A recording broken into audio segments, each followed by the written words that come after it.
Okay, I wanted to curl up on this rainy day here and talk about these 5 PDFs, all the stuff that's coming out in the case of Stephan Sterns. It was upsetting. Let's talk about Jennifer Soto and the image, the photo she asked police to see, her denial, how she didn't recognize anything.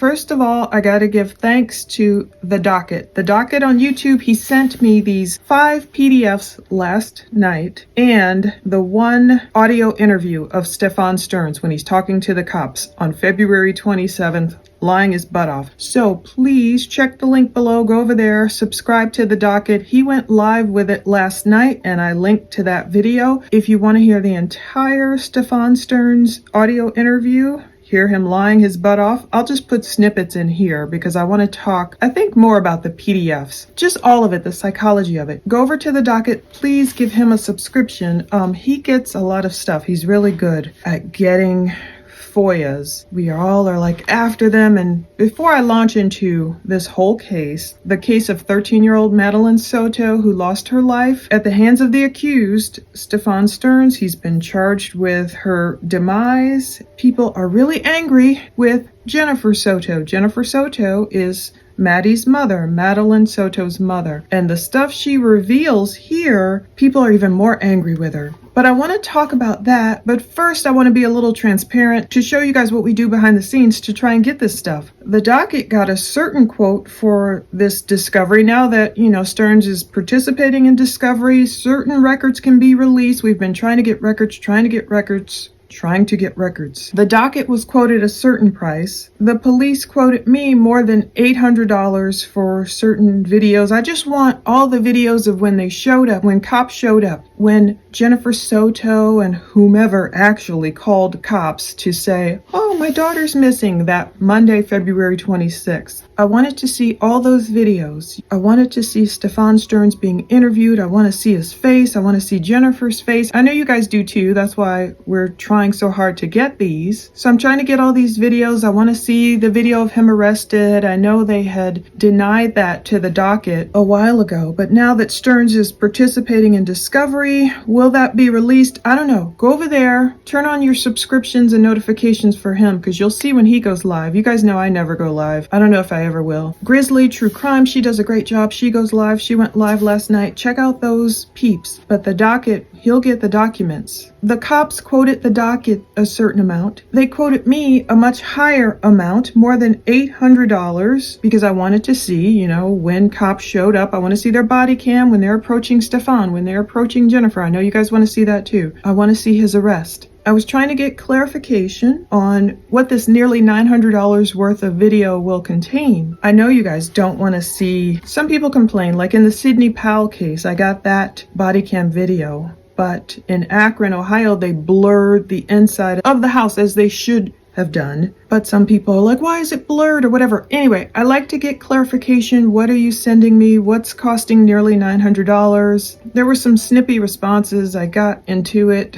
Like this one woman is like, we get paid to pull records, not answer questions. And I was trying to find out how many videos. And anyway, that invoice is supposed to close today. If it's meant to be, if they hold it open until next week when I can pay for it, put down a deposit or something, then it's meant to be. If she closes the invoice, even though I asked her to keep it open, maybe whatever, we'll see what happens with that. I'm telling you all this to say, I don't know what the heck I'm going to bring you, but the docket should be getting some videos. Hopefully, we don't know when, we don't know where. That's why he'll go live when he gets them. So please make sure you're following him and have notifications turned on if you want the, up-to-date stuff on this case. I tend to this one especially, I had to take it in, I had to analyze these 5 PDFs, and I had to sleep on it, pray on it, and talk to people about it before I came on camera. Gisela K over at Grizzly True Crime, another excellent person who goes online, goes live and everything. She did a great live, and I thought I heard her say they quoted her $1,600 for this case info. So basically, I don't know why they're quoting us different things. I don't even know what it contains. So that's a little bit of my rant behind the scenes in trying to bring you guys these body cam videos, interviews, and everything. They make it sound so simple in the pressers, like the presser for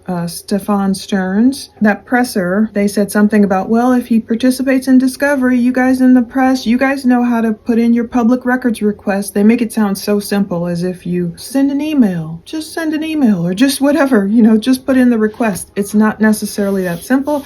And like they say, freedom of information doesn't mean it's always free. So I wanted to give you guys that background and that backstory to see why it can take so long to get some of this stuff. And only certain things I'll put on Patreon. These 5 PDFs I did not upload on Patreon. I have not uploaded anywhere because they are so upsetting. Now, before we dig into those PDFs and all the psychology of Jennifer Soto, I want to first talk a little bit about the audio interview of Stephan Sterns from February 27th, 2024. That's a Tuesday, the day after Maddie was reported missing. Find the links below if you want to listen to the whole thing. And she wanted to be dropped off a little down the ways from the school.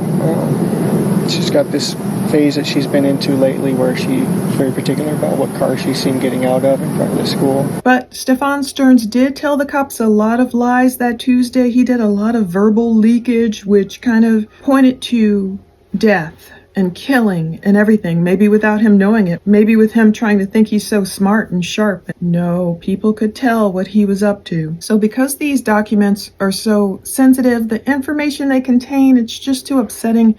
I didn't feel it's appropriate to upload them on Patreon or upload them anywhere. I want to have respect for Madeline as a victim and still tell her story without getting into unnecessary nitty-gritty details. So I hope I can do my best here. But the main gist, as you'll see coming up, is Jennifer Soto would ask her adult boyfriend, Stephan Sterns, and her 13-year-old daughter, Madeline Soto, to, quote, sleep in a different bedroom if Jennifer needed a good night's sleep due to her anxiety. So Jennifer did not want to believe that Maddie and Stephan, and this is the way they term it in the police report, so don't shoot the messenger, were engaged in sexual activity. Now we know it should have been written as Stephan was misusing her or, making a victim out of Maddie, but that's the way they word it. That's in the case supplemental report by the Kissimmee Police Department. One thing else we'll talk about is Stephan's 1,700 files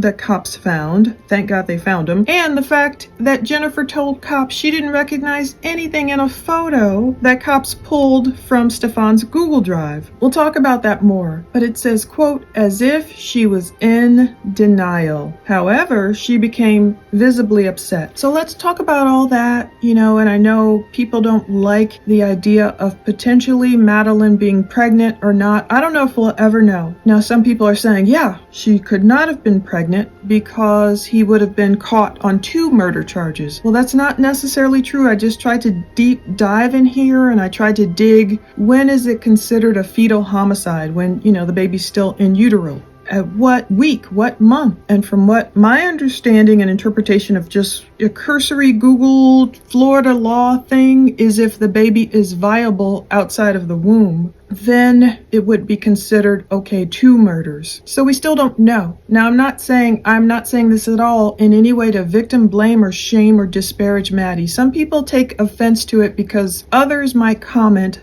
that Maddie did look pregnant in those final photos of her, beautiful girl, at her 13th birthday party that took place on that Sunday, February 25th. So some people get offended like, oh, how dare you say she looks pregnant? She's not that fat. And that's not what I think those who think Maddie might have been pregnant and notice particularly perhaps some weight gain, they're not saying it, I believe, to disparage her. They're trying to figure out, first of all, what happened and what was the impetus? What was the motivation for this death? This horrible man and everything he put this girl through, and her mother right there, apparently in the same household, they can go off and sleep together. I want you to take a listen to this snippet where the more I'm listening to this interview, the more I'm picking up and the more transcript I'm trying to put on the screen. Stephan Sterns has the nerve to talk about Maddie and how loving the home was.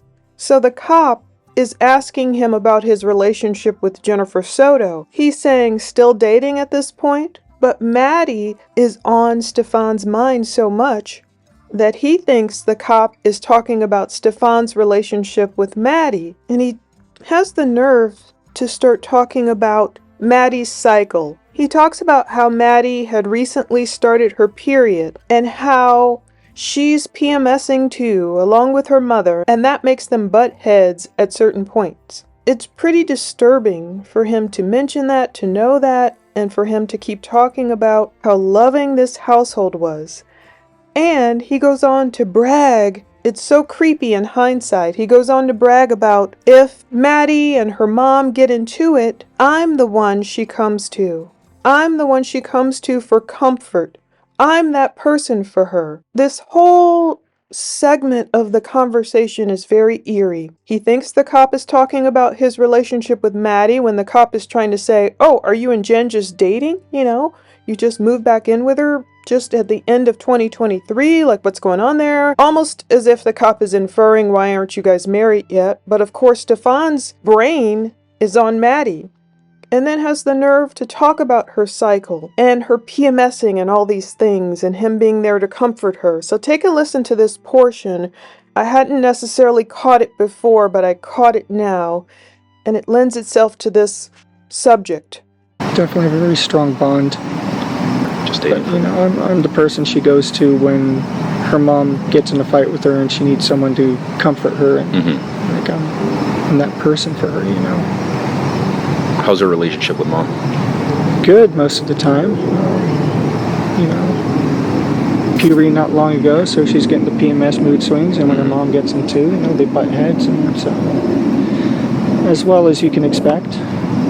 But otherwise, very loving. Very loving. This girl knows nothing but love here in this house. She hardly ever hears the word no. Double-edged sword that is. Also, by Stephan saying, this girl, instead of using the name Maddie or Madeline, he's also using distancing language. We've seen that in other criminal cases. Was it that Maddie threatened to tell someone? Or could it have been an impending baby that would have made their sins, Stephan's sins, obvious? Is that the reason he flipped and did this? That's the only reason people are theorizing that. But I'll get off of that now. Maybe we'll never know. But let's get into Stephan's interview. He starts off talking, and the audio is pretty clear, and I love these cops. They are suffering no fools. They are, suffering no fools gladly. You can tell they do not believe Stephan Sterns' yarn. So he's saying that morning, that Monday, we woke up early around 7 or 7:15 a.m. Woke up around 7:15, somewhere around there, which is an early start for us, but we had talked about getting McDonald's breakfast beforehand, so we wanted to make good time. We did make good time. We got out the door maybe 7:30ish, 7:45ish, maybe. Got over to that area. She was asleep in the car most of the time, just snoozing until we got there. We got to McDonald's. We're close to McDonald's. I said, "You still want it?" Wasn't interested in the McDonald's anymore, so we continued on. It's a nearly 45-minute long audio interview. We've only had the audio so far. As of this filming, we don't have Jennifer's audio. Maybe they'll give the docket a data dump today. So again, keep checking. And Sterns talks about Maddie being asleep in the car most of the time. However, when we get into these PDFs, you will see police say Maddie was slumped over in the car. That's how they knew she wasn't alive. They saw this on video in an awkward position, so they must have known, look, this little girl is not sleeping. She's not alive. Case number 24-11313. Today's date is February 27, 2024. The time is 19:16 hours. We're in Kissimmee speaking with Stephan Sterns. This was a Tuesday, and although you can tell the cops had their doubts, they were not believing Sterns. I love it. They weren't doing that sweet talk schmoozing, like, they weren't over the top, like, oh, sir, we're so sad. Your girlfriend's daughter is missing and everything. They only seem a little bit, trying to be a little kind, but you can tell they already suspect. It sounds like a male and a female cop. At one point, people are even wondering why. You can hear a couple of points in the audio, like, just tell the truth. I don't think they're saying that to Stephan. It sounds like the male cop is saying that to the female cop. Detectives, excuse me. The man is saying that to the woman because maybe the woman is in contact with their sergeant. I don't know. It's almost like the man is telling the woman, look, just tell him the truth. I don't know about what, but maybe like, if we don't believe this Sterns guy, I don't know what. But remember, at this point in the interview, of course, Stephan has not been arrested yet. He will be arrested that very next day. And at this point in the interview, Maddie is still missing. But Stephan, I hate the way he turns to victim blaming pretty quickly. He starts off by claiming, he left these apartments to drop Maddie off at school. They got such an early start. And the reason he dropped her off somewhere near that church was because Maddie didn't want to be seen in a hoopty, which is slang for like an old car. Hers is mom's car, but my cars are, I guess, kind of hoopties. I get it. It's an image thing. She doesn't like being seen getting out of certain cars. Being a middle schooler, it's an image thing. Already he's putting the onus and the blame on Maddie. He's using, I can kind of understand, and almost like teenagers these days, ha ha ha. But he slips up a couple of times. He talks about Maddie in the past tense. He said, I loved her like she was my own. She had her school laptop with her. She was so happy too. She was looking forward to my visit here. She was looking forward to us all being together. She was just happy. She was just very happy.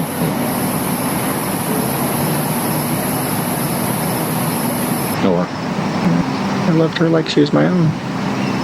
So there are times, even though he floats into present tense, he does slip into past tense. He's trying to convey his, love and care for Maddie when he's saying, I loved her like she was my own. He's already known she's gone, obviously. There's plenty of verbal leakage regarding death. We had time to kill. A time to kill. That reminds me of the Bible. But he said, we had time to kill. So you guys keep on going on Town Loop? Yeah.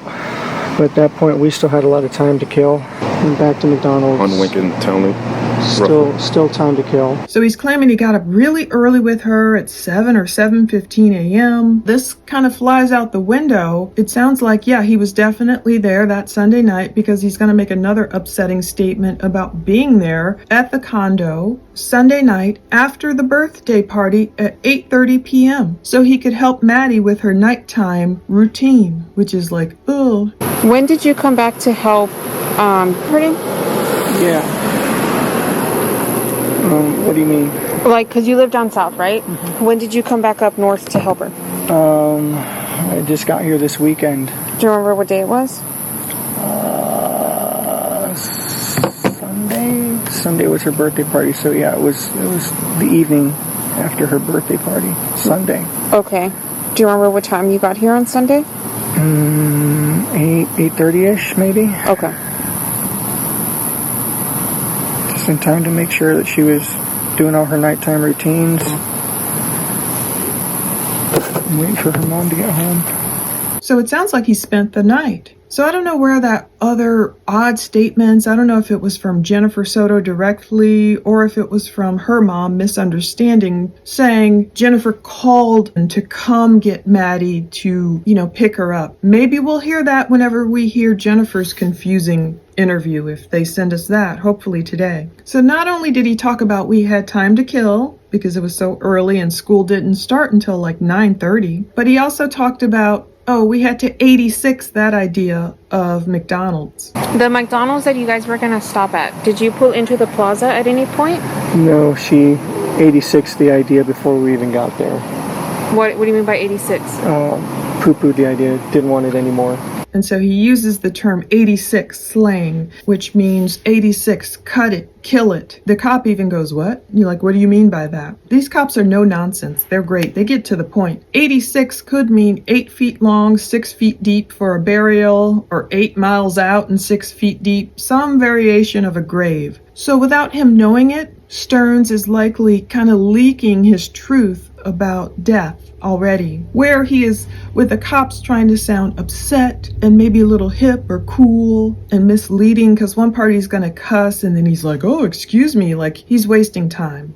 On your phone? No, it's a new phone. Stupid. I went to do an update yesterday morning, and I don't know what the fuck, pardon me. I don't know what the heck I did, but somehow during the massive OS update, I managed to factory reset my phone and lose all of my contacts, all my information. What time was that? Do you remember? Oh, sometime while I was hanging out with her, I looked at her and said, what did I just do? Okay. She might know better. I don't know what time it was. It was when I was here with... So these no-nonsense cops don't believe him. They're trying to get the details of, look, where was your direction of travel? They're trying to lock down his timeline. They're like, look, we didn't talk to you yesterday. Tell me some exact times here. And he's going over all these streets and, oh, I meant this or I meant that. And they obviously have the map out there and they're looking at it and they're trying to get to his Google account. On your phone, do you have Google Maps? I do, but I wasn't mapsing it. Do you mind if I look at your maps real quick? Yeah, that's fine. I am not logged on to my Google with that, actually. Is it okay if I check? Yeah. He's mumbling something about going to a vape shop. But that was sometime probably between 8:20 and 8:40-ish. And she walked from there to the school? Yeah. It's a pretty long way. It's maybe a block or so, but it's not out of the ordinary for her. She likes to do that sometimes. She likes the cold weather. She was wearing her hoodie. She likes the cold walk. So okay, and then what did you do after you left the area? I left to go to the local vape shop because I needed some more vape juice. They weren't quite open yet, so I ended up going back home. Waited about an hour or so and then went back and checked the vape shop again.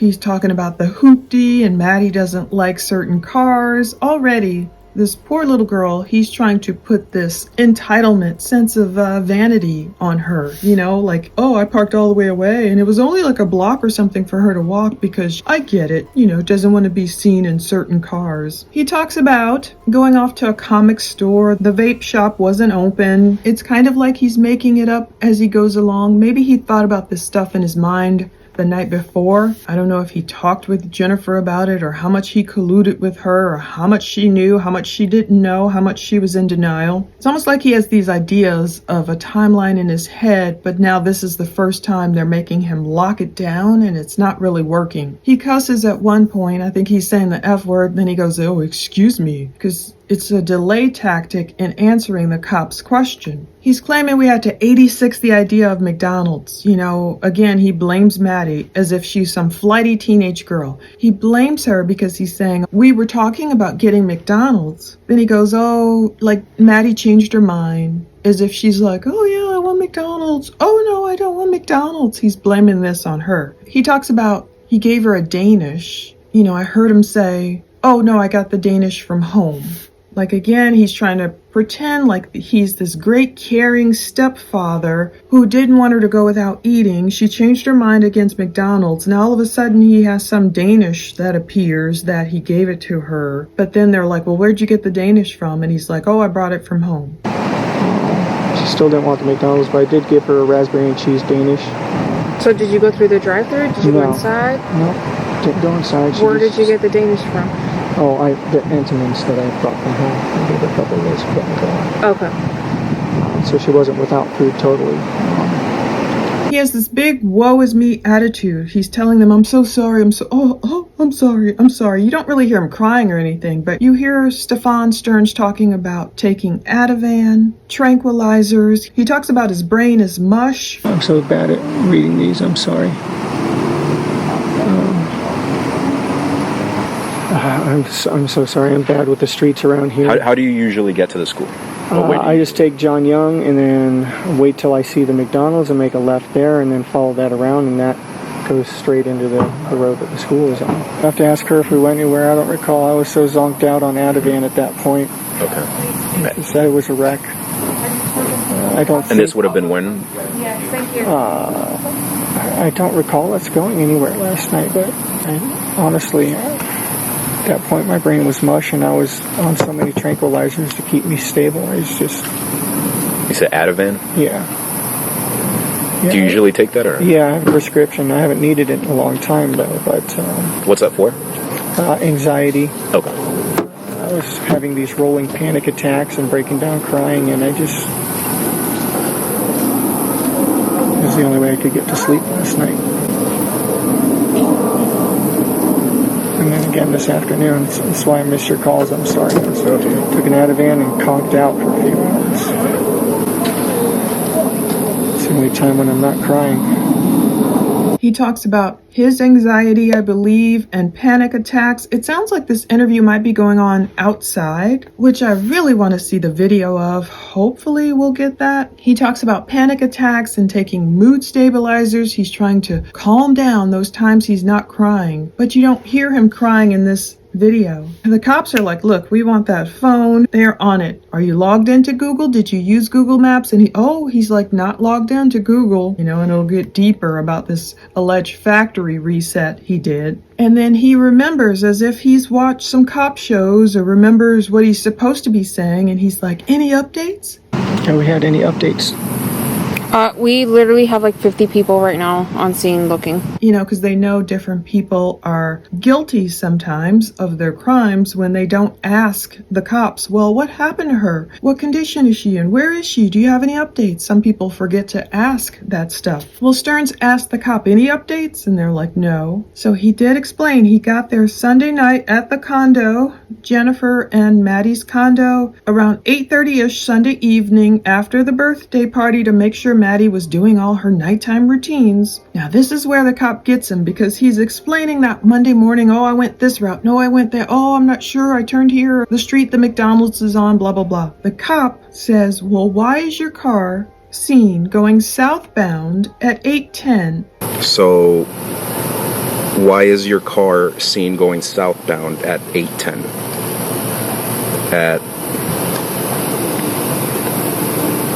I'll show you what location it is. McDonald's is over here. At 8:10, your car is seen going southbound at this intersection. So meaning going toward Kissimmee. I had forgotten I had forgotten my gate clicker. I'm sorry. I forgot. I had gone back to the house real quick after we left because I forgot my gate clicker. I actually had to go through the front gate and use my parking pass to grab my clicker. So it was the wrong time. I'm sorry. Like I said, I was guesstimating these times. I'm not a morning person. Okay. So yes, we'd gone out. How far did you get before you came back down when you realized you forgot your clicker? Nearly all the way to the school. And then we turned around. We had plenty of time to kill, so there was time to go back. I rushed back, got the clicker, and that's when I came back here this way. So you guys came back here to get your clicker? Correct. So when we look at the cameras in the front, it's going to show you coming back in Correct. here with her in the car? Yes, with her in the passenger seat, Okay. yes. I know it sounds like we're asking you stupid questions, okay? We just want to verify okay. the times. I'm sorry I'm not being more help. I'm not a morning person. I was half asleep as it was. I'm trying. The clicker's to get where? Into our neighborhood. Okay, and you forgot the clicker where? I had forgotten the clicker here. So how did you get in? I was able to use my parking sticker for them to scan to let me through. Okay, so could you not have done that after you dropped her off?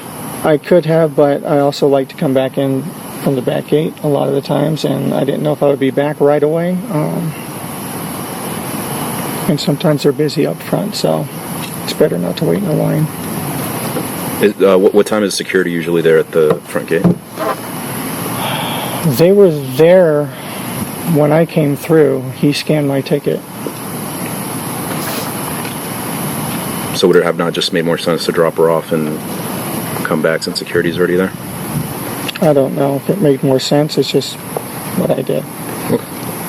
The cop gets him. He says, well, why is your car seen going southbound at 8:10 a.m. towards Kissimmee? It's great. The cops had waited till he laid out this alleged direction of travel and everything, and they're like, aha, they had already pulled video. They knew. Wait a minute, this dude, he was going places he didn't tell us he was going. All of a sudden, Stephan has to come up with a new ruse. Oh, wait, I had forgotten the clicker. You know, like, I don't know if he means the garage door opener or if they have a clicker to their back gate towards those condos or whatever. He had forgotten the clicker. That's why he had to head back home. The cops are like, wait a minute. I thought I heard them ask, you had to head back home with Maddie in the car? Like, you know, you drove all the way a certain place and then you didn't drop her off, but you headed back home just because you forgot the clicker? And he says yes. And he goes through this whole thing about, yeah, because I like going in through the back. And if I forget the clicker, then you have to go in through the front, I guess through that guard station. And it could get pretty crowded and you can be caught in a line. So I just wanted to go right back and get it. So he's trying to make up excuses for his direction of travel that he's been caught on video. At the end, they're going to need his phone. He goes through the whole stupid spiel about a factory reset on his phone. He's explaining, oh, you know, he was trying to do some kind of update. And guess what? Instead of doing the update, oops, he factory reset and he lost all his contacts and he lost everything. I'm sure he's hoping he had lost the 1,700 files we're going to talk about, but thank the Lord he didn't. And then he is pretty concerned about his phone at the end. How long are you going to need my phone? He asks the cops. Because he blames it on his elderly parents. You know, my dad is in touch with me. Sterns earlier in the interview had talked about his elderly parents. He talked about his, quote, deaf mom and dad, and they're not really deaf. I think he just means hard of hearing parents as they get older, you know, yelling at each other and all the noisy poodles back at their home. And he was actually telling the cops, Stephan said it was great to get away from his elderly parents, this noisy environment, poodles everywhere. We've talked about how his mom is a breeder of poodles. I will link to that deep dive I did on Stephan Sterns' parents and their divorce drama and how they stay together, and she breeds poodles and their health condition and all that. I'll link to that below. But Sterns said it was good to get away from those elderly parents and back over Jen's place for some peace and quiet, which is pretty telling. It's my parents' house. They're old. They need help these days, and they got a house full of poodles, and it's chaos. So I needed to come back up here and just get away from that. Between two deaf old people yelling at each other and poodles yapping all the time, it's enough to drive anyone up a wall. Just very happy to be back here. When's the last time you all lived together? December. Okay. December. And you said the reason was for your parents down there? Yeah, going down to help them because they're getting on in age and they're making their end-of-life plans and they need someone to help out. It's not like Stephan Sterns said, yeah, I really miss my girlfriend. I mean, they're going to get into, in these documents, we'll skim over here, they're going to get into how Stephan and Jen dated on and off for about 7 years. They don't really get into that much of a detail about it, but to me it was pretty telling for Sterns to say, yeah, it was good to be back at Jen's place for some basically peace and quiet, just to get away from my noisy elderly parents and all those noisy poodles. I mean, this man sounds like, what does he do for a living? Was he in between, you know, his realtor job? Was he not working at Disney anymore? What was he doing all day? But just visiting a vape shop? And was that his life? And playing games? He does sound like a spoiled brat. If you go over to the docket and listen to when they went over this nearly 200-page PDF of Sterns and what he's up to in jail, Sterns, his spoiled attitude carried over, where Sterns is like denying his food at first when he's locked up. He didn't want to eat. When they brought him, you know, the tray, here's your meal. No. I don't think I've eaten anything since yesterday. And then, as if Sterns is in the hospital, he's acting like he's in a hotel or something. At one point, I guess Sterns told the guard, "Okay, you can bring me my tray. I'll try and eat now." And the guard is like, "No, chow time is a specific time. If you don't eat it, you don't get it. Oh, let me try a little later," like you're in some hotel or hospital being serviced. And Sterns had the nerve to say, "Well, I didn't know it was social hour." He's still being a smart aleck, even after being caught and all this stuff. Anyway, it was very telling to me that Sterns did not say, "Oh, I really miss Jen. I love her. I really love being back. I'm glad she let me back in her life." No, he was kind of like, "Oh, it was good to be there, to be away from the noisiness of my parents." This 37-year-old man. Anyway, Sterns did tell the cops about getting his finger caught in the jack in the tire. So he did tell them at some point he stopped. He pulled over to the side of the road. He must have had to change a tire. Saying I was going to go to House Rules games down by Oak and 192. But I didn't make it that far. I got a flat tire on the way. Do you remember where you got your flat tire? It was on 192. I pulled into one of those plazas somewhere. It's been about 10 years since I switched out a tire, though, so I made a lot of rookie mistakes and ended up pinning my thumb between the frame and the jack. Yeah, I'm lucky it's not a lot worse than it could have been. And oh, woe is me, I got my finger caught in the tire. In the meantime, we still don't know Maddie's cause of death, what was done to her. What's already displayed in these PDFs is enough. But it is interesting to note that during this entire interview, Sterns does not mention what Jennifer Soto knew at all about the morning her daughter was last seen. In fact, he acts he wasn't even sure. He's telling the cops, "I'm not even sure. Oh, was Jen still there?" This does make her seem like she has guilty knowledge, because cops are trying to say, "Okay, Sterns, after you supposedly dropped off Maddie, when you made it back to the condo, was Jen there or not? You leaving, trying to find out if the vape store is open, going to a comic store or not, doing this or that, all these unaccounted for hours." They're asking Sterns, "Wait, was Jen still in the condo when you came back Monday after all these errands?" Okay. You said the first time that you hung out with a little bit, right? Yeah. Was here when you got here at 10? Okay. I think so. She might have been at her blood appointment. Let me double check. I know she had a blood appointment at some point during the day. It's okay. We don't have to ask her right now. Sorry, everything's a blur.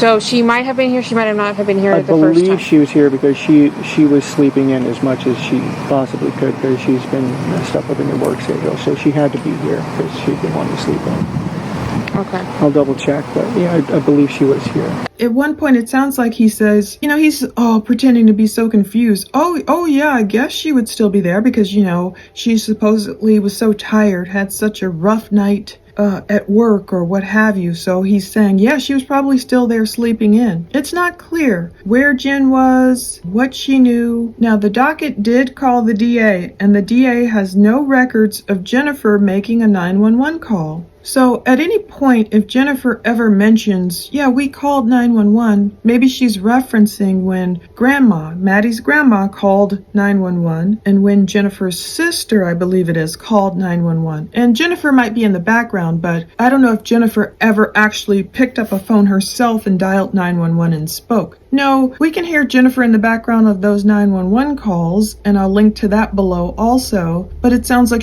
I'm too upset to even talk. Now let's get into some of these PDFs. Okay, so there's a 5-pager, a PDF, where it talks about the DNA they took from Stephan Sterns. So this was a written application, an affidavit for a search warrant, because they wanted, of course, Stephan Sterns' DNA, blood, saliva, or cells to be collected from him, photographs and swabs of his junk, it will be very helpful when cops need to compare, of course, the junk seen on the photos as evidence to catch him on these charges of what he did to this child. And also they wanted the clothing worn by Stephan Sterns. They believe it's all evidence of a felony criminal violation of the laws of the state of Florida. So this is where they were able to catch him on all those battery charges, possession of that horrible CSAM, as they call it, material. So they talk about him, his birth date again, April 25th, 1986. He's a white male with black hair, brown eyes, 6 feet 2 inches tall. Now, each gives a little bit different points of the narrative. The most interesting to me was when Jennifer finally admitted what she knew, what she didn't know. We'll get to that in a sec. This one still talks about Monday, February 26th. This says around 8 p.m. And some stuff is redacted and blacked out, so we have to assume what's behind these black marks. A 13-year-old victim was reported missing by her mother. According to this Orange County deputy, the mother advised her daughter's stepfather, and they blacked that out. I don't know why. Stephan Sterns picked her up from home and dropped her off at the school or Peace Church or whatever on Monday. So see, that's where it comes from. Jennifer has so many lies here, and people don't understand why hasn't Jennifer been arrested yet. Is it because she's a witness? Did she flip on Sterns to tell everything she knew in order not to catch any charges? Will she ever be charged? But this is where it comes from. Jennifer advised that Stephan Sterns picked her up from home and dropped her off at wherever on February 26th. But during Stephan's interview, it sounds like he was there Sunday night, if that's true, and spent the night. And they woke up, he says, we woke up around 7 or 7:15. So why is Jennifer telling the cop that Stephan picked Maddie up from home? It's just looking more shady as the days go by from Jennifer, and I'm trying to understand her psychology. That's why I had to talk this out. An interview was conducted with Sterns. He claims he transported the victim from her residence, dropped her off in front of the church, which was down the street from the school, at 8:40 a.m. Class begins at 9:30. The license plate reader captured Stephan's vehicle driving away from the school at 8:10 a.m. So already they know he's lying if they're like, wait a minute, you dropped her off at 8:40, but the license plate reader is catching your car driving away from the school at 8:10 a.m. So is he just making that, rounds at 8:10 a.m.? Now, during the interview, Stephan provided consent to search his phone, but that's when he's like, oops, accidentally performed a factory reset. The same day the victim went missing, he gave his phone number. There was an extensive canvass of the area, interviews with victims' family and friends. It was not usual for Stephan to drop off Maddie. Now, this is when they find all those horrible images, and they believed Stephan to be in possession of things he shouldn't have on his phone. Now, thankfully, his junk had a distinctive marking on it, which consisted of bright pinkish colored skin below the head until approximately a quarter the length down. Several other pictures captured that distinctive pattern on the phone. I'm so grateful, thank God for that birthmark, so it could really prove Stephan was the one featured in these horrible photos. Just think about it. If his junk had looked like normal and there was no distinctive patterns, would a jury still buy, oh, this is definitely Stephan in these photos and videos that likely did not include his face, even if some of the videos obviously included Maddie's face. So this Detective Cole was able to review pictures, videos, and God help these cops having these images in their mind. I can't imagine. I pray for them to be able to go on and get the images out of their minds and deal with it. So there was a search warrant executed where the victim and her mother live, and they confirmed the same distinctive clothing worn by Stephan and the victim in Stephan's room and the victim's room. Based on the totality of all these circumstances, that's how they knew Stephan committed this battery on the victim. Initially, they collected pictures and videos on several different dates over the course of approximately 2 years. So those are the main points of that order from February 28th. That's the day of his arrest. They got that search warrant. They were on it.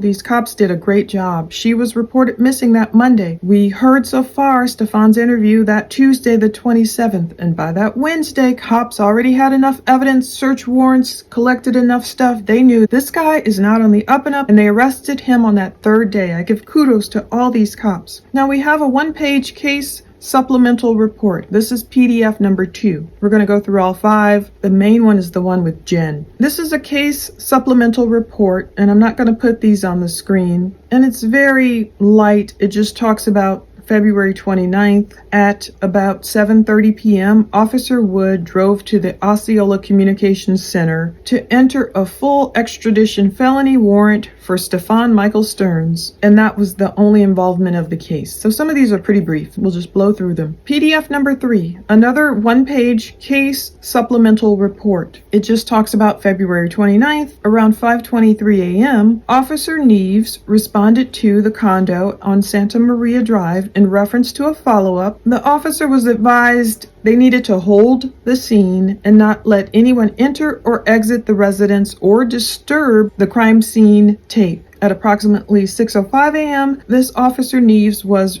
relieved by Detective Moore and Detective Reyes Soto. And that was the end. No body-worn camera available for that. It was just, relieving each other. Now, this is the big one. This case supplemental report. It's 5 pages. It's by Investigator Morris. On Monday, February 26th at around 8 a.m., it talks about Maddie being reported missing, and Jennifer completed a sworn statement to Orange County deputies. Jennifer stated on February 26th at around 8 a.m. she saw Maddie getting ready for school. So already they're all over the place. Stephan is like, we woke up around 7 or 7:15. His car is seen leaving that school at 8:10 a.m. Jennifer's talking about, oh no, at around 8 o'clock I saw Maddie getting ready for school, as if she's still there in the condo. Jennifer stated Stephan Sterns took her to school and dropped her off close to the school. Jennifer said Stephan dropped Maddie off on Town Loop Boulevard between Town Center Boulevard and Hunters Park Lane. Jennifer said Stephan dropped her off between 8:30 and 8:45 a.m. Jennifer said Maddie never made it to school, so Jennifer went to Hunters Creek Middle School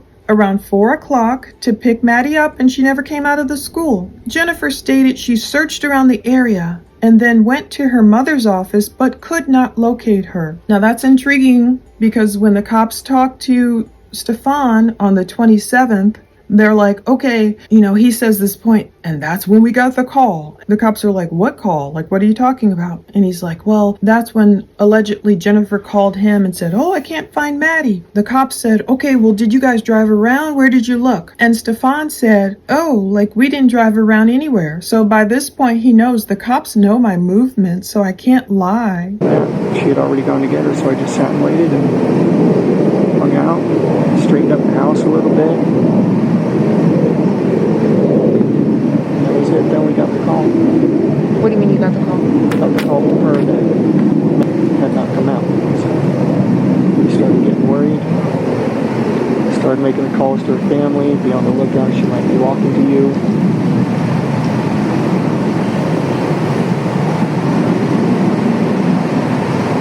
That's just when everything sort of started going downhill. I'm so bad with that area over there, Hunters Creek.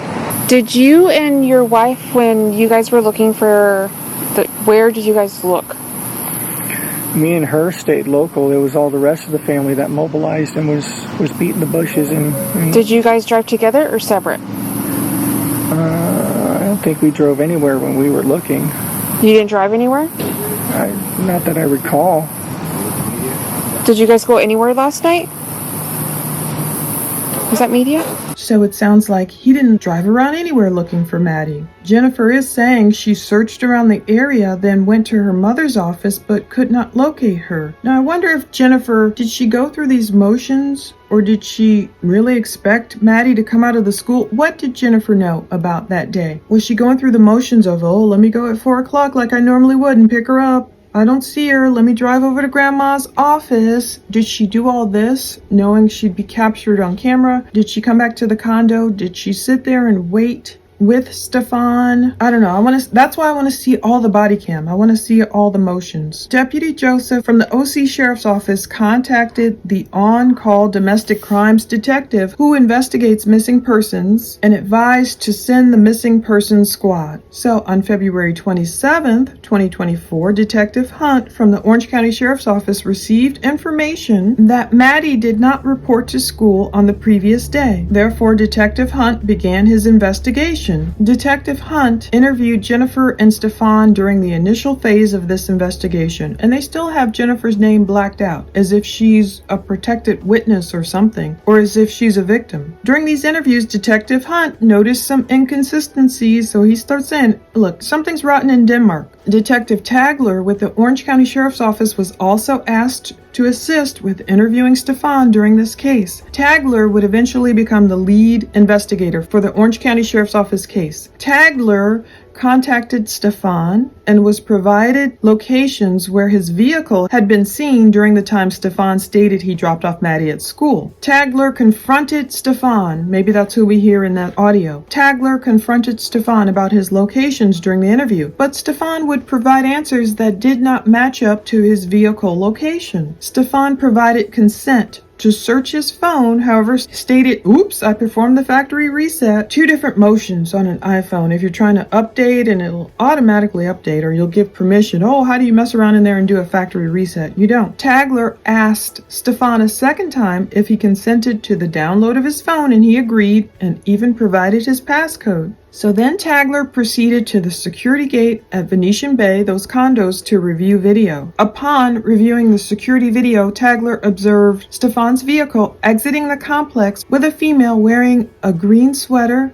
in the front passenger seat. The female was slumped over to her left, which is an abnormal way for a person to be seated in a vehicle. At that point, Tagler decided to secure the residence for a search warrant. So that's great. By that Tuesday, he was able to grab that surveillance video from Venetian Bay, narrow down and find Stephan's car, and that stuff can take time to go through all that video and see, wait, Maddie's slumped over. It must have been a way that she didn't even look like she was sleeping. So she must have been slumped, I guess, towards Stephan, driving, but in a way that he knew this isn't right. The Kissimmee Police Department was notified and asked to assist with this case. Detective Smallwood responded to assist Orange County in the search. The decision was made to have patrol officers from Kissimmee secure the location for the search warrant to be executed on 2/28/24. God bless these cops. They were able to write up the search warrant, get everything they need, and by that Wednesday, execute the warrant,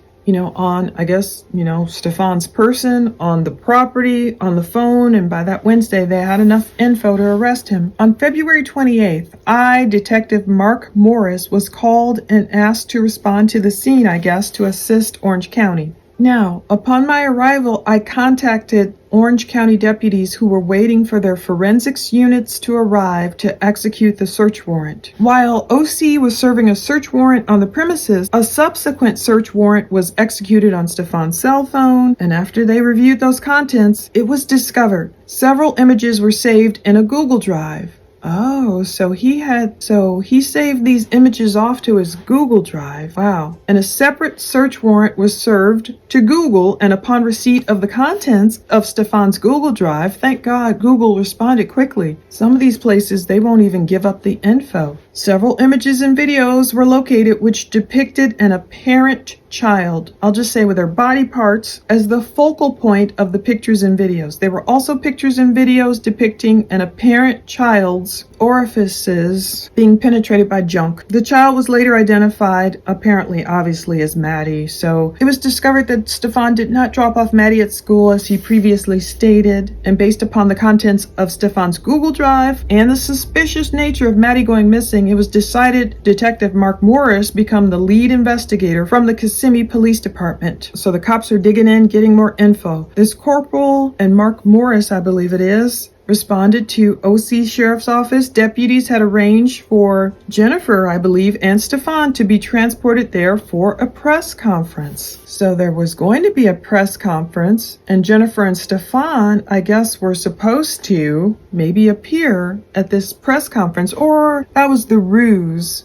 Maybe they wanted to get Stephan especially, but both of them down to the OC Sheriff's Office. Now, this Mark Morris says, I was shown the contents of Stephan's Google Drive, where one folder that appeared dedicated to, I'm assuming, Maddie, contained over 1,700 files. That's the point that gets me. So It's very strange, the brazen, bold, evil nature of perpetrators like Stephan. I know I have to give everyone the presumption of innocence. I know everyone has to go through due process. Innocent until proven guilty. And God, do they have enough evidence thanks to this idiot? The fact that Stephan had a Google Drive where one folder appeared dedicated to Maddie, containing over 1,700 files. Why did he do this? Why did he capture it on photo and video? Why did he save it off to a Google Drive? Now, you know, a lot of us, when we share body cam video with one another, we share PDFs with one another. You know, the true crime community, we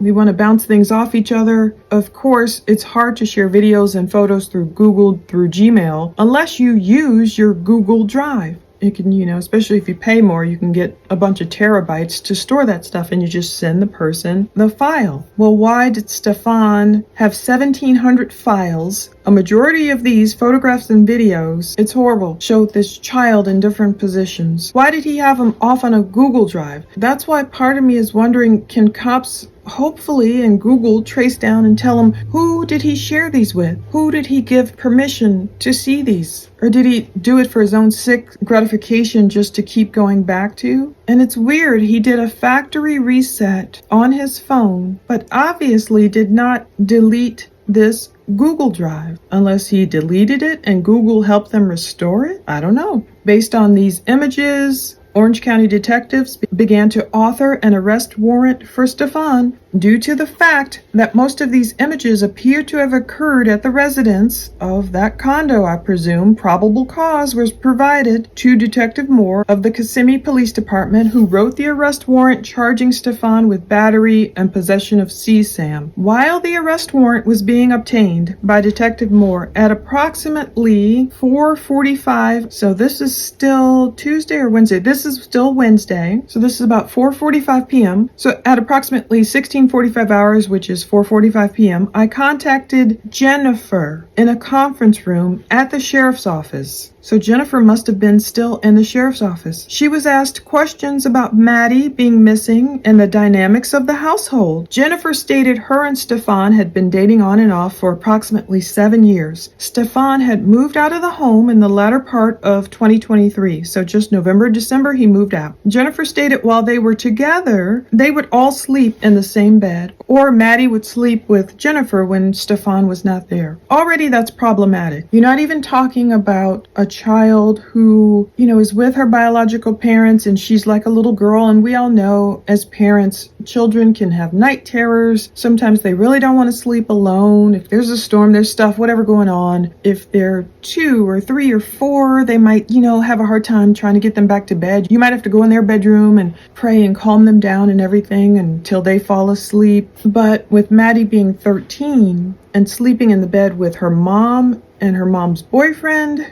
yeah, it's getting abnormal. When asked if it was normal that Stephan and Maddie to sleep together without Jennifer being there, and Jennifer said, yes. It's getting even weirder. This is the odd paragraph. Jennifer stated if she needed a good night's sleep due to her anxiety, she would ask them to sleep in a different bedroom. What?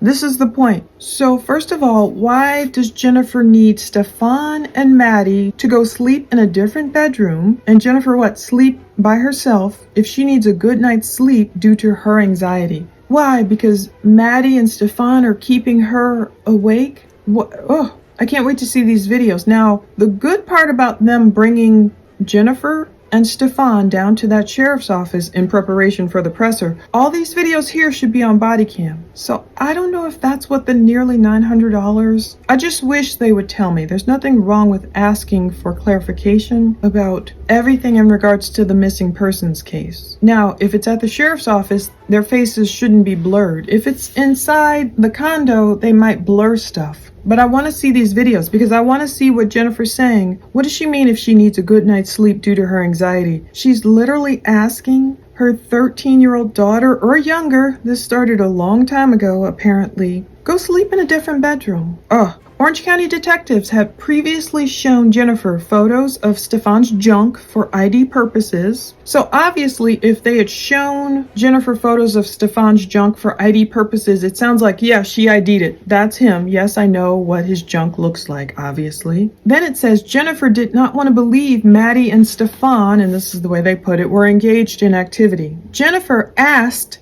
to see the image of Stephan and Maddie. So this part leads me to believe, look, she really is in deep denial. She didn't believe it. She thought, oh, you can just go ask this creeper boyfriend of yours to go sleep in another room because, you know, Maddie's anxious and she just needs someone to cuddle with, as Stephan apparently told the cops. Snuggling, that's what he called it. Ugh. Did Jennifer honestly believe, oh yeah, she can just go in there and sleep and let me get my good night's sleep and that's normal? I really want to know. I'm wondering if her brain, does she think that's normal? So Jennifer asked to see the image of Stephan and Maddie. This detective says, I pulled out a printed picture. Obviously it has to be printed. He can't put it, and this is for case purposes. He can't just have it online because then he's a perpetrator of this horrible thing. I pulled out a printed picture from Stephan's Google Drive that showed the child with Stephan's junk in her mouth. Jennifer said she didn't recognize anything in the picture, as if she was in denial. However, she became visibly upset. I asked Jennifer additional questions unrelated to this particular case. I excused myself and told her that I was going to go speak with Stephan. So obviously they had them in separate rooms. It's like Jennifer is like, oh yeah, and I've heard people say she is naive. Is there that much naivete in the world? Did she really just look at Stephan as this caring father? She brought this man into Maddie's life when Maddie was only an 8-year-old girl. And the stuff he started harming Maddie that early, people want to know the signs. There had to be so many signs. You know, Maddie's clothing, her underwear, who did laundry. There had to be signs. Just Maddie's personality, just everything. Even if Stephan had threatened Maddie, don't tell or keep a secret or what have you. But was Jennifer just so naive that she just thought she had this ready-made father who would never harm this little girl? And yeah, it's normal for all of us to sleep in the same bed together. That's normal. And it's even normal for me to tell my little girl to go off and sleep with my boyfriend in a different room, no less. I don't know. Let's just finish this real quick. The detective says, I contacted Stephan in an interview room at the sheriff's office. Stephan was asleep when I entered the room along with the corporal. So just like Chris Watts, you know, tired from all the burying and whatever else he's done, he's catching a snooze in that interview room. After introducing ourselves, I explained the reason why we were there speaking with him. I read Stephan his Miranda warnings, which he must have waived, and he agreed to speak with us. So Stephan thought he could talk his way out of things, I guess. Stephan stated he had known Jennifer for several years and they dated for most of that time. I asked Stephan what the sleeping arrangements were within the home. Stephan stated blank typically sleeps with blank in blank's bed. I'm assuming they're saying Stephan stated Jennifer typically sleeps with Maddie in Maddie's bed or something like that. Stephan stated blank wanted them all to sleep in the same bed when he returned. So it must be saying Stephan stated Maddie wanted them all to sleep in the same bed when he returned from being away for several months. Just more victim blaming. Stephan stated Maddie always needed human contact when going to sleep. Stephan referred to it as snuggling. As the interview went on, I asked Stephan if Maddie has ever been sexually active with anyone in the past. Stephan stated there was an incident when she was much younger. Stephan stated Maddie did something with a phone or camera, but she wasn't scolded for it. More victim blaming. Almost as if, oh, if you find anything on my phone, it must have been when Maddie was, playing around with her phone when she was younger and doing stuff. He must have known his goose was cooked. Stephan stated she was very young when this happened. I asked Stephan if he provided Orange County deputies consent to search through his phone, and he said yes. I asked Stephan if he had a Google account, and he said he did. When I asked Stephan if he saved pictures to that account, he said sometimes. Stephan stated he did have pictures of him and Maddie saved to that account. When I asked Stephan about all the pictures he had saved, Stephan then asked if he should be talking to a lawyer. Shortly after that, Stephan requested an attorney. Stephan was arrested for battery, familial, custodial authority when a victim was under 12, and possession of CSAM. A search warrant was obtained to collect DNA from Stephan.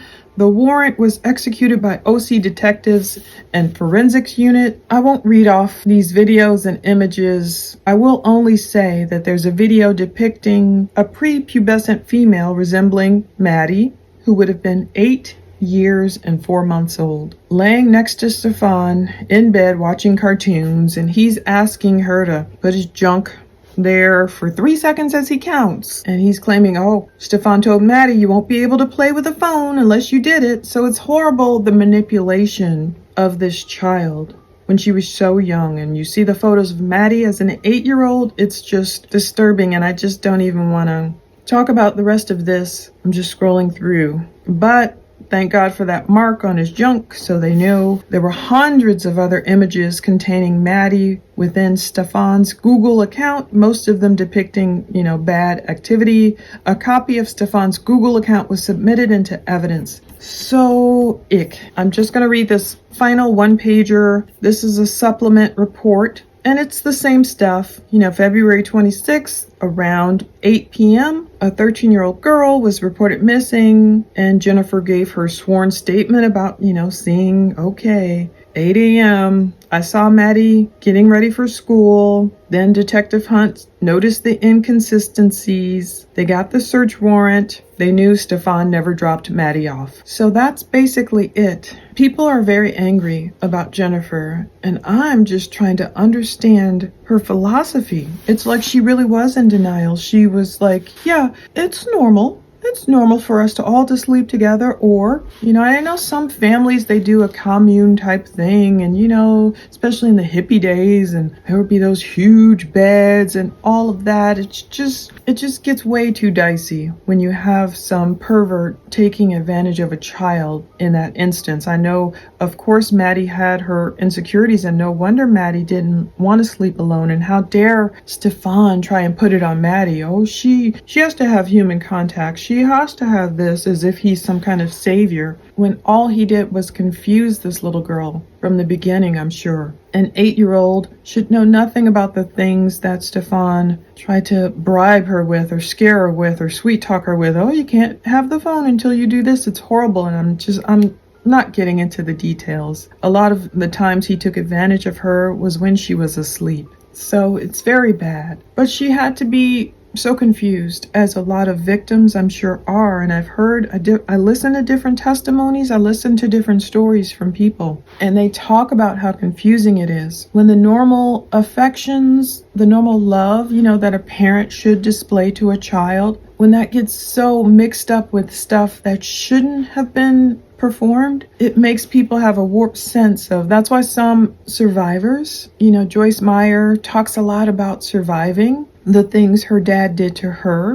growing up, and even her mother walking in on it one time and just turning around and walking right back out, as if, okay, I don't see this happening. And some moms end up blaming the children. It gets really weird. But it took a while for Joyce Meyer to have a normal, healthy attitude towards sex with her husband after what she'd been through. I can only imagine Maddie's confusion. Of course, she never wanted to sleep alone because of all this horrible stuff enacted towards her. And even as a child, she might have been confused, like, oh, this is my mom's boyfriend. This is who, she's probably calling my stepdad, and this is who is supposed to take care of us and love us, and he's doing these things. And maybe her little mind is like, it doesn't even feel right. It's horrible. But then there's supposed to be love. It's just got to be so confusing for a child. I just want to read Micah 2:13. The breaker, the Messiah who opens the way, shall go up before them, liberating them. They will break out, pass through the gate, and go out. So their king goes on before them, the Lord at their head. Jesus, the Messiah, the breaker. I had never heard him referred to that way before. He shall go up before them, liberating them. Thank God Maddie is free of all abuse now.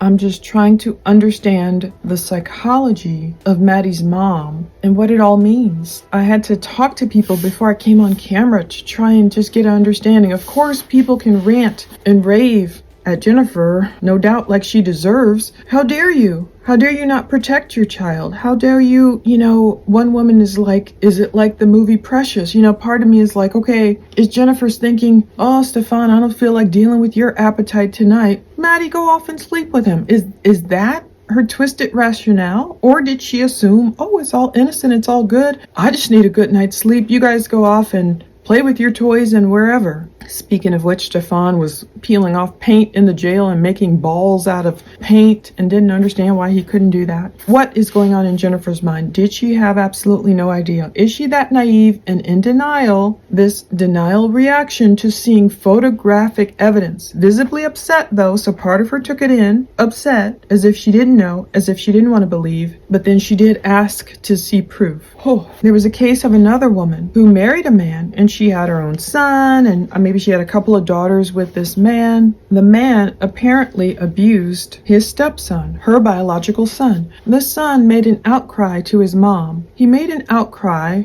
Maybe he saw her confused reaction. I don't know how much he told her. And then he immediately goes, I'm kidding, I'm kidding, I'm kidding. So the mom is like, wait, but why did he say that? She kept saying that, I think, for a couple of years. But wait, why would he make that accusation? Wait, she was thinking my husband would never do that. He came in my life. Obviously, she had the son, and he never messed with the daughters. He only messed with the son. Later, it came out. Somehow she found proof the boy was telling the truth. And that woman, then she believed it. Sad she didn't believe it at first. And her son was like, oh, I'm kidding. Because he probably, it's so sad being a victim, saw his mom's reaction, didn't want to get the whole thing blown up in trouble and everything. Saw his mom's reaction, said, oh, I'm sorry, I'm kidding. And then that's when the woman believed, when there was evidence, it came out, the boy was telling the truth. Thankfully, that man was arrested. This woman posted her ex-husband now, his photo on Facebook. She's no longer in denial. But for a while, she was in denial.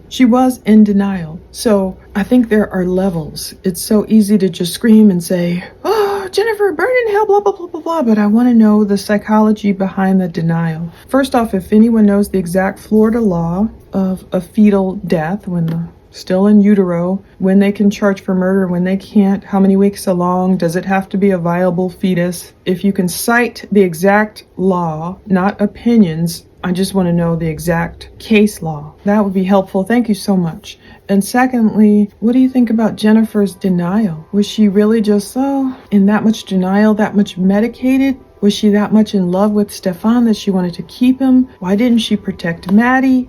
When are we going to see the rest of these videos? Stay tuned. We really are trying. We're getting all kinds of crazy quotes from, a couple $100. I don't know what that covers, to more than $800, almost $900. And I thought I heard Gisela K say $1,600. I don't know what's happening here. I don't know what we will end up with. I only pray Maddie gets her justice. Thank God she's not here to have to deal with all of this mess anymore. And that's what I'm wondering. What exactly happened and why? With that evidence of Maddie slumped over, leaving the condos, I believe, of course, she was already gone to heaven by the time she left the condo that morning. If we ever do find a cause of death, will it be strangling? Or, in some of this discovery lists, there were, pew-pews, as they say, a lot of weaponry. Stephan Sterns had a lot of weaponry on his Reddit account, that Sustanen account. Is it just weaponry they took in that wasn't used? What will we find out more about what he did and why, and what did Jennifer know? Will she be arrested? We look forward to, if his jury trial starts anywhere near July, again, it's been pushed back and, all the stuff they had to add, the murder charge finally and all those details, but will he start trial anywhere on time? Will Jennifer be arrested? I keep checking. I checked. I haven't seen her arrested, but the more and more info that comes out, the better towards Maddie getting the justice she deserved. I hope I was able to cover that in a way that's very tactful and still respectful to Maddie as a victim. I want to be able to tell you guys the facts of the case, but even some of these facts we're getting, it's just a bit too much. It's too upsetting. We know automatic trigger warnings should just go out with Maddie's case and cases like it. Thank you again so much for watching, and check all the links below. Thank God for the docket being able to keep pushing through and getting these documents. And we'll see whatever else comes out. There's no rhyme or reason. Sometimes it comes out all different ways. Click Orlando might have something. WFTV might have it first. And who knows, as long as Maddie gets her justice regarding what this monster did to her. Thank you for watching all this. Take care. Stay tuned. I don't think I have any other questions. Do you, Louis? I don't know where my head was yesterday. It was so far up my backside. That's okay. We understand. In the meantime, while we're waiting for all this to get sorted out, I am going to hold on to your phone, okay? I'll give it back to you when we're done. Okay? Do you have any questions for us? How long are you gonna need my phone? I'm not sure. I'm waiting for my supervisor to call me. My dad. It's just my dad's using that to get a hold of me and get updates. They can call Jen's phone.